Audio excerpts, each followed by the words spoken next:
당신의 삶을 바꾸는 몇 마디. 몇 년 전에 나는 라디오 프로그램에서 다음과 같은 질문을 받았다. 당신이 배운 가장 큰 교훈은 뭡니까? 답은 쉬웠다. 내가 지금껏 배운 가장 중요한 교훈은 생각의 중요성이다. 당신의 생각을 알면 당신이 어떤 사람인지 알 수 있다. 우리의 생각이 우리를 만든다. 우리의 정신 자세는 우리의 운명을 결정짓는 중요한 요소이다. 에머슨은 이렇게 말했다. 그 사람이 하루 종일 생각하고 있는 것이 바로 그 사람이다. 우리가 가장 큰 문제는, 사실 우리가 해결해야 할 유일한 문제는 올바른 사고방식을 선택하는 것이라고 확신한다. 그렇게 할 수만 있다면 우리는 우리의 모든 문제를 해결할 수 있는 열쇠를 가지게 될 것이다. 로마 제국을 통치한 가장 위대한 철학자 마르커스 아우렐리우스는 당신의 운명을 지을 수 있는 규칙을 다음과 같이 표현했다. 우리의 인생은 우리의 생각대로 만들어진다. 그렇다. 우리가 행복한 생각을 하면 우리는 행복해질 것이다. 우리가 불행한 생각을 하면 불행해질 것이다. 우리가 두려운 생각을 하면 우리는 두려워질 것이다. 우리가 아픈 생각을 하면 우리는 아플 것이다. 우리가 실패를 생각하면 우리는 실패할 것이다. 예민에 빠졌으면 우리는 피할 것이다. 우리를 피할 것이다. 모든 사람이 노먼 빈센트 필은 이렇게 말했다. 당신은 당신이 생각하는 그런 사람이 아니다. 당신의 생각 그 자체가 바로 당신이다. 내가 모든 문제에 대해서 지나치게 객관적으로 생각하지 않은 것 같은가? 아니다.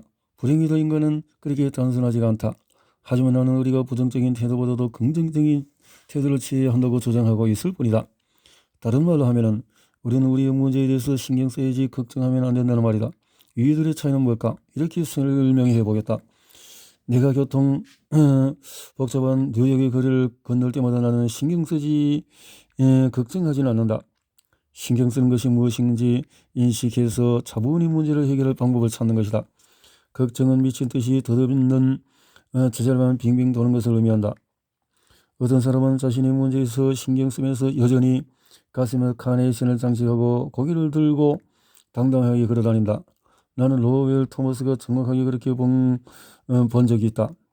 나는 로웰 토머스가 제1차 세계대전의 알렌비와 로렌스의 작전에 대한 유명한 영화를 발표할 때 공동 프로젝트를 진행한 적이 있다. 그와 그의 동료들은 수많은 전투 현장에서 사진을 찍었다. 무엇보다도 디 로렌스와 그의 화려한 아라비아 군대를 찍은 사진들, 앨런비가 팔레스타인을 탈환하는 모습을 담은 영화는 최고였다. 그는 팔레스타인의 알렌비, 아라비아의 로렌스라는 제목의 강연을 열었는데 영국뿐 아니라 전 세계의 호평을 받았다. 그가 코벤트 가든 로열 오페라 하우스에서 자신이 겪은 모험에 대한 강연회와 사진을 보여줄 수 있도록 런던 오페라 시즌이 6주나 연기되었다. 런던에서 놀라운 성경을 거둔 후에 그는 많은 나라들을 돌며 성공적인 강연을 했다. 그러고 나서 그는 2년 동안 인도와 아프가니스탄의 모습을 영화로 만들기 위해서 준비했다. 믿을 수 없는 많은 불운이 이어지더니 있을 수 없는 일이 일어났다. 그는 런던에서 파산을 했던 것이다. 그때 그는 나와 함께 있었다. 나는 우리가 라이온즈 코너 하우스 식당에 싸구려 식사를 했던 것을 기억한다. 토마스 시가 스코틀랜드 출신의 유명한 예술가 제임스 맥베이에게 돈을 빌리지 않았다면 우리는 거기서도 식사를 하지 못했을 것이다. 내 이야기의 요점은 이것이다. 로열 토마스는 엄청난 빚을 지고 시리에 빠져 있었는데 신경을 쓰지만 걱정하지는 않았다. 그는 이 역경에서 좌절하고 만다면 그의 채권자를 포함해서 모든 사람에게 형편없는 인간이 되려는 것을 알았다. 그래서 매일 아침 외출하기 전에 그는 꽃을 사서 단추 구멍에 꽂은 다음에 고개를 당당히 들고 활기찬 발걸음으로 옥스퍼드 거리를 활보했다. 그는 긍정적이고 용감한 생각을 했고 패배감에 지기를 거부했다. 당신이 정상을 가고자 한다면 효과적인 훈련 방법이다. 우리의 정신 자세는 우리의 육체적인 힘에도 믿을 수 없는 영향력을 지니고 있다. 유명한 영국 정신과 의사 하드필드는 54쪽에 이르는 멋진 책 힘의 심리학에서 놀라운 사례를 소개했다. 나는 3명의 남자에게 정신적인 암시가 힘에 끼치는 영향을 시험해 볼 수 있게 해달라고 요청했다. 그는 비실험자에게 악력기를 있는 힘껏 잡게 했다. 그는 이들에게 3가지의 다른 조건 하에서 실험에 임하도록 했다. 정상적으로 깨어있는 상태에서 실험했을 때 그들의 평균 악력은 101파운드였다.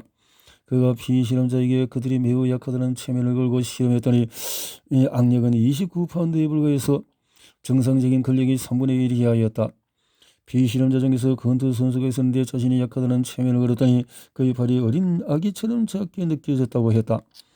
하드필드가 비실험자들이 매우 강하다는 체면을 걸고 세 번째 실험을 했을 때 평균 악력이 142파운드나 되었다. 비실험자들의 마음이 자신들의 힘에 대한 긍정적으로 생각을 가르쳐자 그들의 실제 힘보다도 거의 50% 가깝게 증가했다. 이것이 정신자세가 가진 놀라운 힘이다. 생각의 마법 같은 힘을 보여주기 위해서 당신에게 매우 역사상 가장 놀라운 이야기를 들려주겠다. 나는 이 책으로 쓸 수 있지만 간단하게 말하겠다. 남북전쟁이 끝나고 얼마 지나지 않은 서리가 많이 내린 10월의 어느 날 밤, 집 없고 가난한 여자가 매사추세츠 MZ벨에 살고 있는 퇴역 해군 장군의 부인 웹스터의 집 문을 두드렸다. 문을 열자 웹스터 부인 뼈와 가죽만 남아서 100파운드도 안 돼 보이는 힘없는 작은 여자를 보았다. 자신의 이름을 글로브 부인이라고 한 이 여자는 밤낮으로 자신을 괴롭히는 문제를 해결하고자 머물 수 있는 집을 찾고 있다고 자신의 처지를 설명했다. 그럼 여기 머무르지 그래요. 이 큰 집에 저 혼자랍니다. 웹스터 부인은 이렇게 말했다. 웹스터 부인의 사위 빌 앨리스가 뉴욕에서 휴가차 방문하지 않았다면 글로브 부인은 그 집에서 영원히 머물 수도 있었을 것이다. 그가 글로브 부인이 있는 것을 보고 소리쳤다. 이 집에 뜨내기 여인을 들일 수는 없습니다. 그는 글로브 부인을 쫓아냈다. 억수 같은 비가 쏟아지고 있었다. 글로브 부인은 몇 분 동안에 빗속에서 떨면서 서 있다가 머물 곳을 찾을 길을 떠났다. 이 이야기의 놀라운 부분은 지금부터다. 빌 앨리스가 집에서 쫓아낸 그 뜨내기 여인은 지금까지 존재했던 세상의 어떤 여성보다도 더 인류의 사고에 큰 영향을 미칠 운명을 지니고 있었다. 그녀는 수백만 명의 초정자에게 메리 베이커 에디라고 알려진 인물이다. 그녀는 크리스천 사이언스의 창시자이다. 크리스천 사이언스. 하지만 이때까지만 하더라도 그녀의 인생에는 질병, 슬픔, 비극만 가득했다. 그녀의 첫 남편은 결혼하고 얼마 지나지 않아서 죽었다. 그녀의 두 번째 남편은 그녀를 떠나서 유부녀와 도망쳤다. 그는 나중에 빈민가에서 죽었다. 그녀는 4살밖에 안 된 아들을 빼앗겨야 했다. 그녀는 아들의 소식을 듣지 못하고 31년이나 지나서 아들을 만날 수 있었다. 건강이 좋지 않아서 에디 부인은 오랫동안에 소위 정신치유의 과학에 관심을 가져왔다. 그러나 그녀 인생의 극적인 전환은 매사추세츠 주의 리인에서 일어났다. 어느 추운 날 거리를 걷다가 미끄러져서 차도의 보도에 넘어지면서 그녀는 의식을 잃었다. 척추에 부상을 입어서 간헐적으로 경련을 일으켰다. 의사들도 그녀가 죽을 것이라고 생각했다. 기적이 일어난다 살아난다 해도 다시 걸을 수 없다고 말했다. 침대에 누워서 죽을 날을 기다리며 메리 베이커 에디는 성경을 펴었다. 그녀는 성경의 계시로 마태복음 한 구절을 읽었다. 사람들이 예수께 중풍에서 걸려서 침대에 누워있는 사람을 데리고 오거늘 예수께서 중풍병자에게 이르되 네 죄의 사함을 받았느니라 일어나 네 침상을 가지고 집으로 돌아가라 하시니 그가 일어나서 집으로 돌아가더라. 예수의 이 말씀으로 그녀 안에 놀라운 힘과 믿음, 치유의 힘이 생겨났다. 그녀는 즉시 침상에서 일어나 걸었다. 에디 여사는 이렇게 이야기한다. 그 경험은 나 자신을 건강하게 만들 뿐 아니라 다른 사람도 건강하게 만드는 방법을 발견하게 만들었습니다. 나는 모든 원인은 마음이고 모든 결과는 정신적인 현상이라는 과학적인 확신을 갖게 되었습니다. 이렇게 해서 메리 베이커 에디는 크리스천 사이언스라는 신종교의 창시자이자 교주가 되었다. 크리스천 사이언스는 여성이 세운 유일한 종교로서 전 세계에 퍼져 있다. 당신은 지금 아마 속으로 이렇게 말할지도 모른다. 가네기 이 사람 크리스천 사이언스 선지를 하고 있네? 아니다. 당신이 틀렸다. 나는 크리스천 사이언스 교도가 아니다. 하지만 세월이 흐를수록 나는 생각의 엄청난 힘을 더욱 깊이 확신하게 되었다. 성인 대상 강제를 35년이나 해보니 나는 사람들이 걱정, 두려움, 다양한 종류의 질병을 없앨 수 있고 사고방식을 바꿈으로 삶도 바꿀 수 있다는 것을 알게 되었다. 나는 안다. 나는 믿을 수 없는 변화들을 수백 번이나 봐왔다. 이런 변화를 너무나 자주 봐서 놀라지도 않는다. 내 강대의 수강생에게 생각의 힘을 보여주는 믿을 수 없는 변화가 일어났다. 그는 신경쇠약에 걸렸다. 무엇이 신경쇠약을 가져왔을까? 걱정이다. 이 수강생은 나에게 이렇게 말했다. 저는 모든 것에 걱정을 했습니다. 너무 말라서 걱정이었고 머리가 빠져서 걱정이었고 결혼할 수 있을 만큼 돈을 못 벌어서 걱정이었습니다. 좋은 아빠가 되지 못할 것 같아서 걱정이었고 결혼하고 싶은 여자를 잃을까 걱정이었습니다. 제대로 살고 있지 않은 것 같아서 걱정이었고 다른 사람에게 어떤 인상을 주고 있을까도 걱정하고 위기에 걸리지 않았나 하는 생각에 걱정이었습니다. 저는 더 이상 일을 할 수 없어 사표를 냈습니다. 제 안에 긴장이 가득 차 안정별피가 없는 보일러같이 느껴졌습니다. 압력이 커져서 터질 것만 같고 결국에는 터졌습니다. 신경쇠약에 걸려본 적이 없으면 하나님께 신경쇠약에 걸리지 않게 해달라고 기도하십시오. 그 어떤 육체적인 통증도 마음의 고통에 비한다면 아무것도 아닙니다. 제 신경쇠약은 너무 심각해서 가족과 이야기도 할 수 없을 정도였습니다. 제 생각을 통제할 수가 없습니다. 공포에 사로잡혀서 아주 작은 소리에도 깜짝 놀랐습니다. 저는 모든 사람을 피했습니다. 아무 이유 없이 울음을 터뜨리기도 했습니다. 매일이 고통이었습니다. 모든 사람 심지어 신에게도 버림받았다고 느꼈습니다. 저는 강에 뛰어들어 죽고 싶은 충동에 사로잡히기도 했습니다. 다른 풍경을 보면 좀 도움이 될까 싶어서 플로리다 여행을 떠나기로 결심했습니다. 기차를 탈 때 아버지가 저에게 편지를 건네면서 제가 플로리다에 도착할 때 편지를 보지 말라고 말씀했습니다. 저는 여행 최고 성수기의 플로리다에 도착했습니다. 호텔이 많은 이어서 주차장에 있는 방 하나를 빌렸습니다. 저는 마이애미에서 출발하는 부정기 화물선 일자를 알아보지만 운이 없었습니다. 그래서 바닷가에서 시간을 보냈습니다. 집에서보다 플로리다에서 더 비참했습니다. 그래서 아버지의 편지를 열어보았습니다. 아들아, 너는 집에서 1500마일이나 떨어진 곳에 있구나. 집에서와 별 차이가 없지? 내 문제의 원인을 데리고 갔기 때문이지. 그 원인은 바로 너 자신이다. 내 몸의 마음에는 아무런 이상이 없다. 너의 상황이 원인이 아니라 그 상황을 어떻게 생각하느냐가 문제이다. 사람이 생각하는 것이 바로 그 사람이다. 네가 이 사실을 깨달으면 집으로 돌아와라. 너는 다 나았을 테니. 아버지의 편지는 저를 화나게 했습니다. 저는 훈계가 아니라 동정을 구하고 있었습니다. 너무 흥분해서 다시는 돌아가지 않겠다고 결심했습니다. 그날 밤 마이애미 거리를 걷다가 예배가 진행 중인 교회에 들어갔습니다. 갈 곳이 없어서 교회로 들어가서 설교 말씀을 들었습니다. 자기의 마음을 다스릴 줄 아는 사람은 한 도시를 정복하는 자보다 강하니라라는 말씀이었습니다. 예배당에 앉아서 아버지가 편지에서 한 말과 똑같은 설교 말씀을 들으면서 머릿속에 들어있던 쓰레기 같은 생각들이 없어졌습니다. 저는 제 인생에서 처음으로 지혜로운 생각을 할 수 있었습니다. 그동안 제가 얼마나 어리석었는지를 깨달았습니다. 제 자신을 있는 그대로 바라보고 충격을 먹었습니다. 그동안 저는 세상과 다른 사람을 들을 바꾸려고 하고 있었습니다. 바꿔야 하는 것은 바로 저인데 말입니다. 다음날 아침 짐을 싸서 집으로 갔습니다. 일주일 후에 다시 일을 시작했습니다. 4개월 후에 제가 잃어버릴까 의심초사했던 그 여자와 결혼을 했습니다. 이제 저는 5명의 아이를 둔 행복한 가장입니다. 하나님께서 물질적으로나 정신적으로 저를 축복해 주셨습니다. 신경쇠약에 걸렸을 때 저는 18명의 직원을 가진 작은 백화점의 야간 주임이었습니다. 이제 저는 정리상자 제조공장의 관리 책임자로 450명의 총무원을 거느리고 있습니다. 이제 삶의 진정한 가치를 누리고 있다고 생각합니다. 불안한 생각이 치밀어 오르려고 하면은 다른 사람들은 누구도 다르다 이런 생각을 들 때가 있지요. 제 스스로에게 카메라 초점을 다시 맞추라고 말합니다. 그러면 모든 것이 괜찮아집니다. 제가 신경쇠약에 걸렸던 것이 다행이라고 생각합니다. 우리의 생각이 우리의 몸에 마음에 끼치는 영향을 알 수 있었기 때문입니다. 이제 저는 제 생각을 저에게 유리하게 조정할 수 있습니다. 저에게 고통을 준 것은 외부 문제가 아니고 상황을 바라보는 제 시각이라는 아버지의 말이 옳았다는 것을 이제 분명히 압니다. 그 사실을 깨닫자마자 저는 치유되었습니다. 나는 마음의 평화와 인생에서 얻은 기쁨은 재산, 지위가 아니라 정신 자세에 달려있다고 굳게 믿는다. 외부 조건은 우리의 행복과 아무런 상관이 없다. 하버스 페리에는 무기를 습격하고 노예들에게 반란을 교사했다는 예로 교수형을 당한 존 브라운의 예를 들어보자. 그는 자신의 관에 앉은 채로 교수대로 이송되었다. 그의 비있던 간수는 긴장하고 걱정을 했다. 하지만은 존 브라운은 침착하고 냉정했다. 버지니아 블루 리지의 산들을 바라보면서 그는 이렇게 외쳤다. 얼마나 아름다운 나라인가. 전에는 풍경을 제대로 볼 기회가 없었는데. 아니면 남극에 도착한 최초의 영국인 로버트 스코트와 그의 대원들의 예를 들어보자. 그들의 기회는 최악이었다. 그들의 식량은 다 떨어졌고 연료도 바닥났다.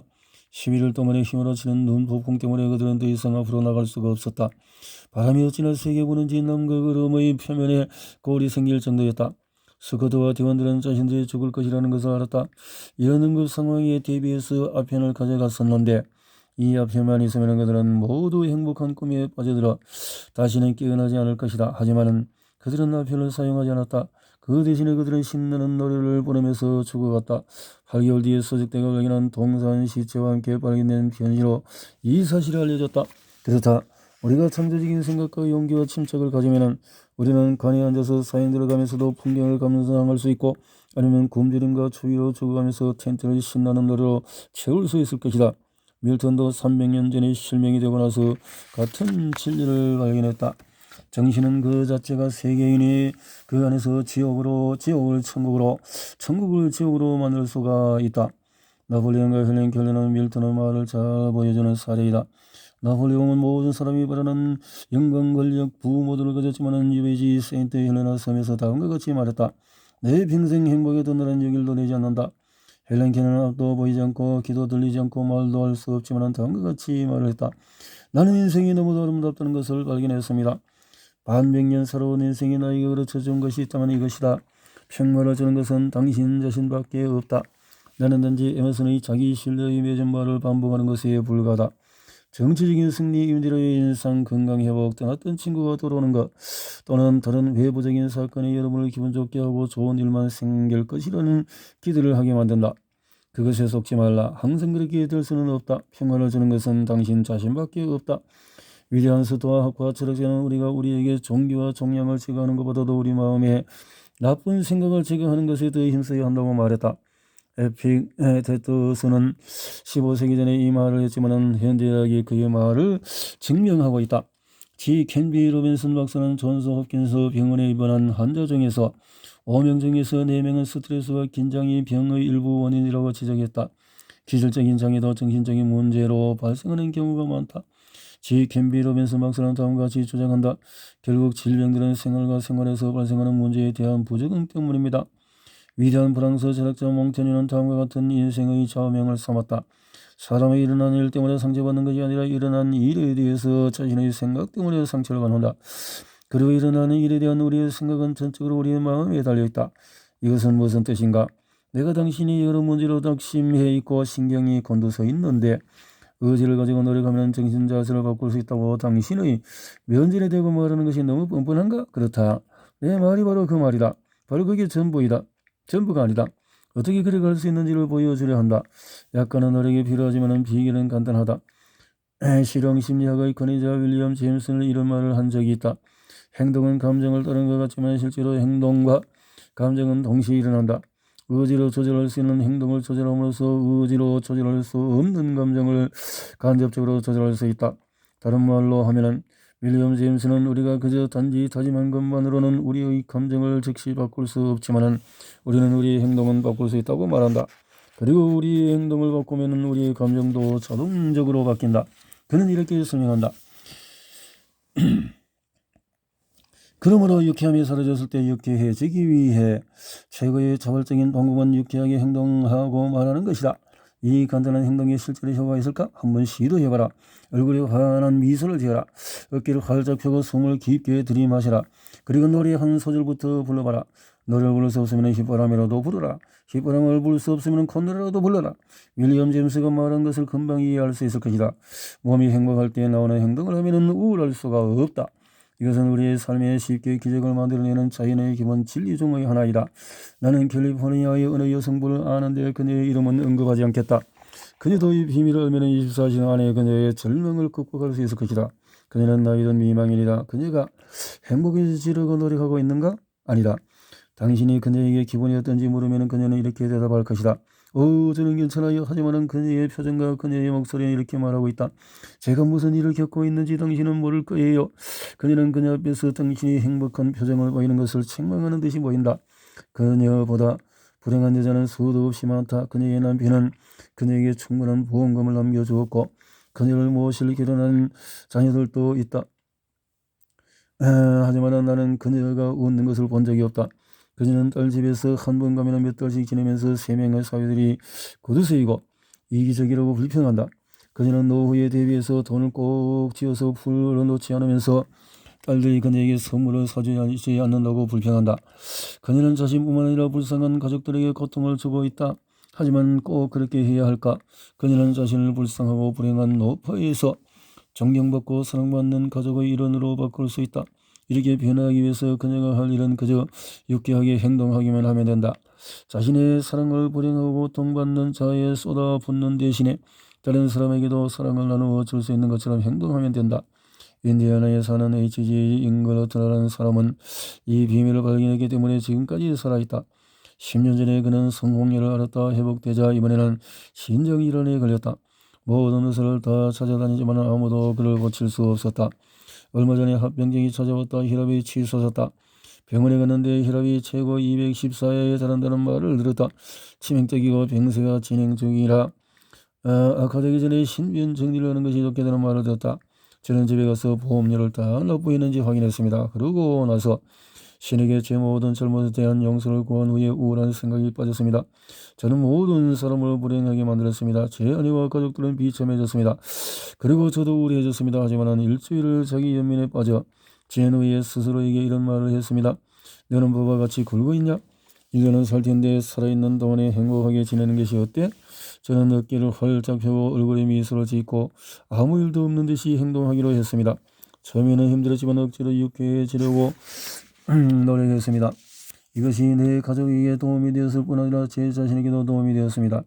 다른 무엇보다도 기분이 좋아졌습니다. 병세도 좋아졌습니다. 무덤 속에 들어가야 할 날을 몇 달이나 넘기는데도 행복하고 건강할 뿐 아니라 혈압도 내려갔습니다. 이것 한 가지는 확실하게 합니다. 제가 죽는다는 패배감에 빠져서 계속 죽을 생각만 했다면 의사의 예언대로 되었을 것입니다. 저는 그저 정신자세를 바꾸기만 했는데 제 몸이 스스로 치유할 기회를 주었습니다. 당신에게 질문 한 가지만 해보자. 그저 유쾌한 듯이 행동하고 긍정적인 생각만으로 이 사람은 목숨을 건질 수 있었다. 그렇다면 여러분과 내가 1분이라도 사소한 근심과 우울함으로 고통을 겪어야 하는가? 유쾌하게 행동하는 것만으로도 행복해질 수 있는데 왜 우리 자신과 우리 주위에 있는 모든 사람들을 불행하고 우울하게 만드는가? 몇 년 전에 난 내 삶에 큰 영향을 끼친 책 한 권을 읽었다. 제임스 알렌이 지은 생각하는 모습 그대로라는 책인데 여기에 그 내용 일부를 옮긴다. 우리가 주변 사물과 사람들에 대한 생각을 바꾸면은 주변 사물과 사람들이 바뀔 것이다. 생각을 급진적으로 바뀌게 되면 상황은 빠르게 변해서 놀랄 것이다. 사람들은 자신이 원하는 것을 끌어당기지 않고 있는 그대로 이것을 끌어당긴다. 우리의 존재 목적을 전하는 신성은 우리 안에 있다. 인간은 자신의 생각대로 성취한다. 인간은 생각을 발전시킴으로써 성취한다. 이를 거부하는 사람은 약하고 비참하게 될 것이다. 구약 성서 창세기는 하나님이 인간이 온 세상을 지배하도록 만들었다. 엄청난 은총이다. 하지만 나는 이런 제왕적인 특권에는 관심이 없다. 내가 바라는 것은 내 자신을 지배하는 내 생각을 지배하는 것뿐이다. 내 행동을 통제하는 것만으로도 내가 원할 때는 언제든지 놀라울 정도로 생각에 대한 지배력을 얻을 수 있다는 것이 놀랍다. 윌리엄 제임스가 한 말을 기억하자. 우리가 악으로 부르는 많은 것들이 두려움에서 토지로 마음을 바꾸기만 하면 선으로 바뀐다. 우리의 행복을 위해서 바꾸자. 유쾌하고 건설적인 생각을 유도하는 하루나님의 프로그램을 짜서 우리의 행복을 쟁취하자. 이 프로그램의 이름은 오늘만은 이며 또 이 내용은 다음과 같다. 나는 이 프로그램이 도움이 된다고 생각해서 많은 사람들에게 알려주었다. 이것이 12월 페드릭이 36년 전에 쓴 글이다. 당신과 내가 이대로 따르면은 우리는 우리의 걱정을 없애고 프랑스인들이 말하는 삶의 기쁨을 누릴 수 있을 것이다. 오늘만은 나는 행복할 것이다. 링컨의 말한 대로 대다수 사람들은 자기가 행복하고자 한 만큼 행복하다. 행복은 내면에서 나온다. 행복은 환경의 문제가 아니다. 오늘만의 모든 것을 내 기대에 맞추는 것이 아니라 나는 내 자신을 현실에 맞추려 갈 것이다. 나는 나의 가족, 나의 일, 나의 운을 있는 그대로 받아들이고 나는 나를 거기에 맞추겠다. 오늘만은 내 몸을 혹사하거나 무시하지 않고 내 몸을 돌보겠다. 나는 운동을 할 것이고 소중히 할 것이다. 내 몸은 나만을 위한 훌륭한 기계가 될 것이다. 오늘만은 나는 내 마음을 강하게 만들 것이다. 나는 유익한 것을 배울 것이다. 나는 정신적으로 게으름뱅이가 되지 않을 것이다. 나는 노력, 사고, 집중을 요하는 것을 읽을 것이다. 오늘만은 나는 내 마음을 3가지 방법으로 훈련할 것이다. 다른 사람 몰래 친절을 베풀 것이다. 윌리엄 제임스가 제안한 대로 내가 원하지 않는 일 2가지를 해볼 것이다. 오늘만은 나는 유쾌한 사람이 될 것이다. 오늘만은 내 인생 문제를 한꺼번에 해결하지 않고 오늘 하루를 충실하게 보내려고 할 것이다. 오늘만은 프로그램을 짜서 보낼 것이다. 나는 매 시간 해야 할 일을 적을 것이다. 오늘만은 30분이라도 나만의 시간을 가지고 휴식할 시간을 가질 것이다. 오늘만은 나는 두려워하지 않겠다. 특히 행복해지는 것을, 아름다움을 즐기는 것을, 사랑하는 것을, 내가 사랑하는 사람들이 나를 사랑한다고 믿는 것을 두려워하지 않겠다. 유쾌하게 생각하고 행동하면 유쾌해질 것이다.